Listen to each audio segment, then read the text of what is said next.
The fluorescent lights of Oakwood Correctional Facility flickered overhead as I made my rounds through C Block. After 15 years as a prison guard, I thought I'd seen it all, until Tasha Williams arrived 6 months ago.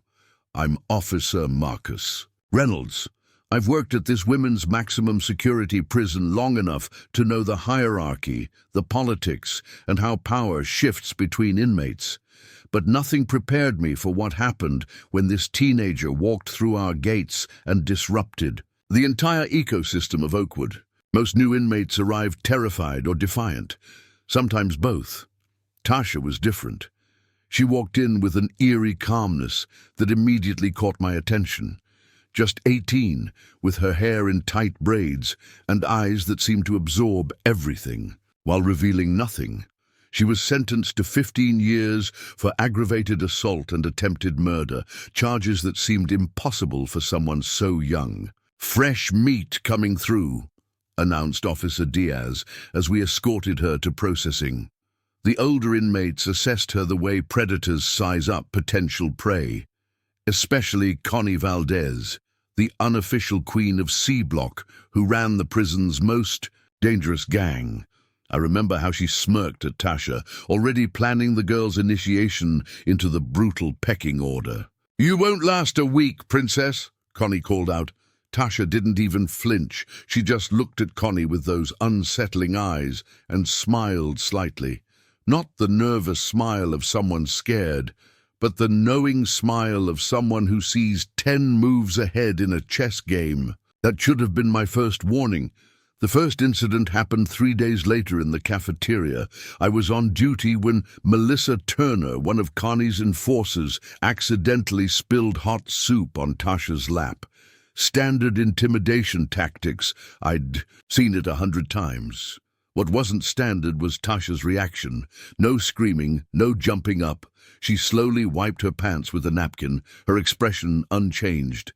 The entire cafeteria went silent, watching. "Sorry about that," Melissa sneered. "Not sorry at all." Tasha nodded. "It's fine." As Melissa turned to walk away, Tasha casually said, "Your sister in Baltimore, Keisha, right? The one raising your kids, apartment 3C on Lexington Avenue? She should really fix that broken lock on her balcony door." The color drained from Melissa's face. "What did you just say?"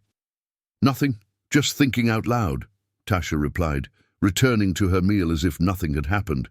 "I had to separate them before things escalated, but the damage was done. Word spread through the prison like wildfire. Somehow this teenage newcomer had access to personal information about an inmate's family, information she shouldn't have known." Later that night, I found Melissa requesting transfer to another block, visibly shaken. When I asked why, she just shook her head. "Stay away from that girl, Reynolds. She ain't right." The following week, Connie Valdez herself decided to put Tasha in her place. During yard time, Connie and 3 of her crew cornered Tasha by the weight benches, a blind spot for our cameras.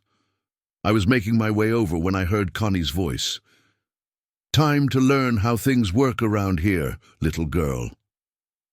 From my position, I couldn't see exactly what happened next. There was a brief scuffle, a strange cracking sound, then Connie's scream. By the time I reached them, Connie was on her knees, arm bent at an unnatural angle, with Tasha standing over her, whispering something in her ear. The other 3 women had backed away, looking horrified. "Break it up!" I shouted, pulling Tasha back. Connie was rushed to the infirmary with a dislocated shoulder and fractured wrist. When questioned, neither she nor the others would say exactly what happened. Connie, a woman who had once stabbed another inmate for stealing her dessert, claimed she had fallen awkwardly. The fear in her eyes told a different story. That night, I reviewed Tasha's file more carefully. Her record showed she grew up in the foster system, bouncing between 17 different homes. At 16, she briefly joined a local gang before her arrest. The details of her crime were disturbing. She had nearly beaten a man to death with her bare hands. The victim was a local drug dealer who allegedly trafficked young girls. He survived but refused to testify, which had reduced her sentence. What the file didn't explain was how a teenager had developed such precise fighting skills or the kind of connections that gave her personal information on other inmates. It also didn't explain the whispers that began circulating among the prison's population that Tasha had connections on the outside, powerful ones. Over the next month, Tasha's reputation grew. She never sought trouble, but anyone who challenged her seemed to regret it immediately. Not through violence, at least, not always, but through information. She knew things she shouldn't know, guard rotations, personal details about inmates and staff, weaknesses she could exploit. One morning I found Dr. Phillips, our head physician, leaving the medical ward in tears. When I asked what happened, she just shook her head. Later, I learned that during Tasha's routine checkup, she had casually mentioned the doctor's gambling debts nobody at the prison knew about. The most bizarre aspect was how Tasha began to influence prison operations without holding any official position. Inmates started coming to her to resolve disputes. Contraband flow changed routes. Even the gangs seemed to operate with her silent approval. "How is she doing this?" I asked Officer Chen during a break. "She's been here less than 3 months, and it's like she's running the place." Chen shrugged. "People are saying she's got connections with that new syndicate in the city, the one that's been taking over territories." I dismissed it as prison gossip until the warden called me into his office. Warden Harris rarely concerned himself with individual inmates unless they caused significant problems. The fact that he wanted to discuss Tasha Williams sent a chill down my spine. "Reynolds," he began, not looking up from his computer. "What do you make of our youngest resident?"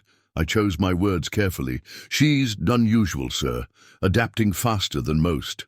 The warden finally looked at me, his expression grave. "I received a call from the FBI this morning. They're interested in her." "The FBI? For what?" "They wouldn't say exactly, but they're sending an agent to interview her next week." He handed me a file. "In the meantime, I want you to keep a closer eye on her, document everything, who she talks to, what she does in her free time, any unusual behavior. With all due respect, sir, everything about her is unusual." He didn't smile. "Then document all of it." I left his office more confused than ever. What could the FBI want with an 18-year-old inmate? The official story was that Tasha was a gang member who assaulted a drug dealer. Serious, yes, but hardly federal interest. That afternoon, I was assigned to monitor the library. Tasha sat alone at a corner table, surrounded by books on various subjects: economics, psychology, computer programming. Not the usual reading material for inmates. "Expanding your horizons?" I asked, approaching her table.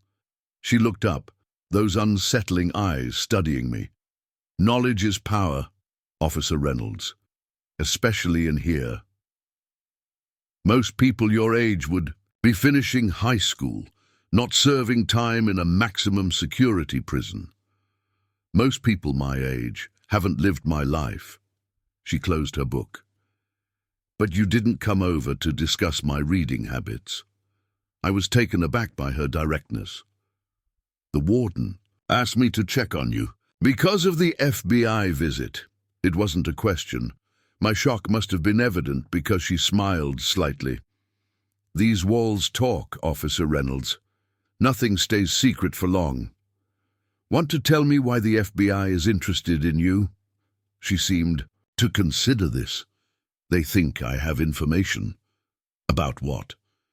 "About who I used to work for." She leaned forward. "But here's what they don't understand. I was never the one who worked for them. They worked for me."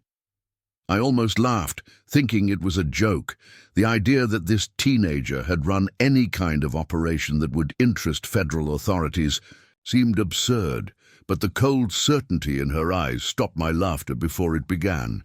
"You're serious? Dead serious? She gathered her books. The man I almost killed? He wasn't just some dealer. He was trying to take over what I built, using my girls as leverage. I should have finished the job. She walked away, leaving me stunned. I spent the rest of my shift replaying her words. Could she be telling the truth, or was this elaborate intimidation? Either way, her confidence was unnerving. The next day, the prison dynamic shifted again.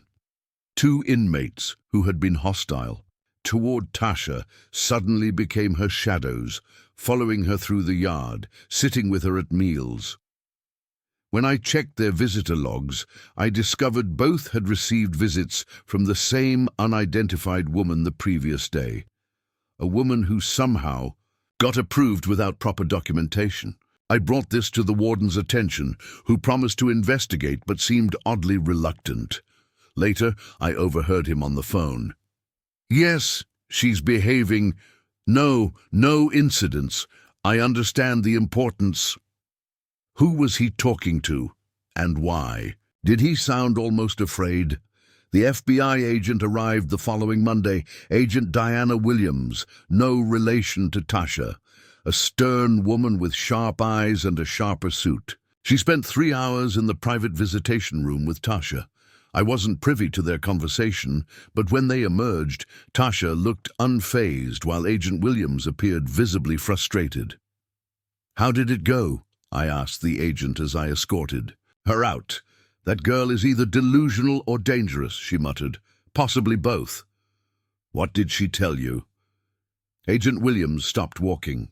"Officer Reynolds, what do you know about the network?" I frowned. "The criminal organization. Just what I've heard on the news. They've been taking over drug operations across 3 states, running sophisticated scams, even infiltrating legitimate businesses. Nobody knows who leads it." "That's correct. We've been tracking them for 2 years. Very organized, very cautious. They use young people as their front line, teenagers who won't get tried as adults if caught." She glanced back toward the visitation room. "Williams claims she founded the network when she was 15. I stared at her in disbelief. "That's impossible." "Is it?" The timeline matches. 3 years ago, the network emerged from nowhere, absorbing smaller gangs and establishing new trafficking routes. They're notorious for having inside information on everyone: competitors, law enforcement, potential targets. She lowered her voice. "Information is their real currency, and somehow they always know more than they should." I thought about how Tasha knew about Melissa's sister, Dr. Phillips's gambling debts, even the FBI visit before it happened. "You believe her," I realized. "I believe she's connected. Whether she's the founder or just a high-ranking member remains to be seen, but she's definitely valuable." The agent handed me her card. "If she says anything else of interest, call me directly." After Agent Williams left, I noticed Tasha watching me from across the yard, a knowing smile on her face. She raised her hand in a small wave, as if acknowledging that she knew exactly what the agent and I had discussed. That night, there was an incident in the East Wing. An inmate named Torres was found unconscious in the shower, severely beaten. Torres had been one of the few who still openly disrespected Tasha. The attack happened during shift change, when camera monitoring was at its weakest, and Tasha had a solid alibi, playing chess in the common room in full view of 3 guards. Yet somehow everyone knew she was responsible. Not physically, perhaps, but the message was clear: cross Tasha Williams at your peril. The following week brought more strange occurrences. 2 guards who had been particularly harsh with Tasha suddenly requested transfers. A new inmate arrived who immediately integrated into Tasha's growing circle. And most disturbing of all, Warden Harris began consulting with Tasha about prison morale improvements. I confronted him about this unusual arrangement. "Sir, with all due respect, Williams is manipulating the system. She's building power here." The warden's response chilled me. "Perhaps she is, Reynolds. But consider this: since she established her, influence. Violent incidents are down 30%. Contraband drug use has decreased. Even racial tensions between inmate groups have improved. So we're just going to let an 18-year-old convicted felon run the prison because it's convenient. His expression hardened. We're going to maintain order by whatever means necessary. If Williams can help with that, I'm not opposed to certain accommodations. I left his office with growing unease. What kind of pressure was being applied to make the warden so compliant? What did Tasha have on him? That evening, as I made my final rounds, I found Tasha sitting alone in the recreation room, writing in a notebook. When she saw me, she closed it immediately. "Working late, Officer Reynolds?" "I could ask you the same," I replied, approaching her table. "Lights out was 20 minutes ago." She smiled slightly. "Special permission from the warden. He values our discussions." I decided to be direct. "What do you have on him, Tasha? What do you have on all of them?" Her expression didn't change, but something flickered in her eyes. Assessment, calculation. "Sit down, Officer Reynolds. Let's talk properly." Against my better judgment, I sat across from her. Up close, I could see the faint scar above her right eyebrow and the intensity in her gaze that made her seem far older than 18. "You think I'm blackmailing people," she stated matter-of-factly. "Aren't you?" She leaned back. "Information is leverage, but blackmail implies I'm taking something from them. I prefer mutually beneficial arrangements." "Like what?" "Protection, efficiency, order." She gestured around the empty room. "Before I came, this place was chaos. Drugs flowing freely, guards being bribed, inmates attacking each other daily. Now there's structure. Your structure. Is that so bad?" She tilted her head. "The warden gets better statistics. Guards have safer shifts. Inmates know where they stand. Everyone benefits, except those who challenge you." Her face darkened momentarily. "There are always consequences for disruption. That's true anywhere." I studied her, trying to reconcile this articulate, strategic young woman with the violent criminal from her file. "Agent Williams thinks you founded the network. Agent Williams has theories," she shrugged, "but theories don't equal proof." "Did you? Found it?" For the first time, Tasha hesitated. Then she leaned forward, lowering her voice. "Have you ever been hungry, Officer Reynolds? Not just missed a meal hungry, but haven't eaten in days hungry? Have you ever slept on the streets in winter? Watched foster parents collect checks while you wore the same clothes for weeks?" I remained silent, and she continued. "By 13, I'd been in 9 different homes. The last one—" She paused, something raw flickering across her face. "The man there liked young girls, especially black girls, said we were exotic." My stomach turned. "When I reported him, nobody believed me. The other foster kids were too scared to back me up. So I ran, lived on the streets, did what I had to survive." Her voice remained steady, but her hands had clenched into fists. "I was 14 when I realized that information was the most valuable currency. People will pay for secrets. They'll pay even more to keep their own hidden." "So you started collecting information," I said, beginning to understand. She nodded. "At first, just to protect myself. Then I met other girls, runaways, throwaways, girls the system failed like me. We formed a network, sharing intel, watching each other's backs. When men tried to exploit us, we knew their weaknesses. When dealers tried to hook us, we knew their suppliers." "That doesn't explain how you built a criminal empire." "I didn't set out to build an empire," she countered. "I wanted to create a safety net. But the more information we gathered, the more power we accumulated. Suddenly, drug dealers were asking for our protection. Business owners wanted our intel. Even cops started coming to us. And all this before you turned 18.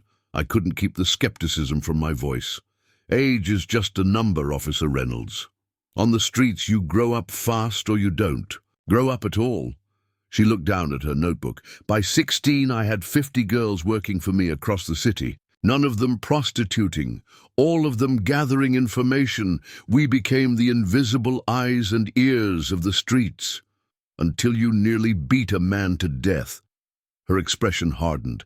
Marcus Johnson, he kidnapped 2 of my girls, forced them to work for him. When I confronted him, he laughed, said nobody would care about 2 black runaways. The cold fury in her eyes made me shift uncomfortably. He was right about the not caring part. The police did nothing, so I handled it myself, and got 15 years for it. A miscalculation on my part, she admitted, but the network continues, growing stronger every day, even with me in here. Is that why you seem to know everything that happens inside Oakwood? Your network? She smiled enigmatically. Information flows in many directions, Officer Reynolds. I stood up, processing. Everything. Why are you telling me all this? Because soon you'll have a choice to make. She reopened her notebook. And when that moment comes, I want you to understand who I really am. I left that night more disturbed than ever. Part of me wanted to dismiss her story as the elaborate fantasy of a manipulative criminal, but deep down, I knew she was telling the truth. The pieces all fit too perfectly. Her uncanny knowledge, her strategic thinking, the way she'd transformed prison dynamics in just 6 months. The choice she mentioned came sooner than I expected. 3 days later, I was summoned to the warden's office to find him with Agent Williams and another man in an expensive suit. Officer Reynolds, the warden began nervously, this is Mr. Daniels from the Department of Justice. They have a proposition regarding inmate Williams. Mr. Daniels stepped forward. We've been monitoring Williams for some time. Her organization has information we need to take down several major criminal enterprises. We're offering her a deal, reduced sentence in exchange for cooperation. You're legitimizing her power, I said in disbelief. We're utilizing an asset, corrected Agent Williams. She'll be transferred to a minimum security facility with certain privileges in exchange for continued intelligence. And you need me because she trusts you, said Mr. Daniels. She's insisted that you be her primary liaison during the transition and beyond. I thought about Tasha's words. Soon you'll have a choice to make. What if I refuse? The warden shifted uncomfortably. That's your right, of course, but this comes from the highest levels, Reynolds. I understood the implication. My career would effectively end if I declined. Yet something else bothered me more, the realization that Tasha had predicted this exact scenario. She'd been playing a longer game than any of us realized. 2 weeks later, I watched as Tasha was escorted from Oakwood, not in chains, but with an almost ceremonial reverence. Before entering the transport van, she turned to me with that same unsettling smile. See you soon, Officer Reynolds. 5 years have passed since that day. Tasha Williams, now 23, officially serves as a special consultant to various law enforcement agencies. Her rehabilitation is lauded as a success story, though few know the full truth of her arrangement. The network still operates, now with tacit government approval for their intelligence gathering, though their criminal activities have supposedly ceased. I transferred to the minimum security facility where she was placed, as requested. I tell myself it was to keep an eye on her, to ensure she doesn't abuse her unusual position. But sometimes, in darker moments, I wonder if I'm just another piece she manipulated into place. The most feared person in Oakwood wasn't an old-timer with a violent history or a gang leader with outside connections. It was an 18-year-old girl who understood that true power comes not from violence, but from knowing people's secrets and having the intelligence to use them strategically. Even now, as I watch her build her legitimate empire from within these walls, I can't help but admire her brilliant mind while wondering what her endgame truly is. Because one thing I've learned about Tasha Williams, she's always several moves ahead of everyone else, and I suspect her story is far from over.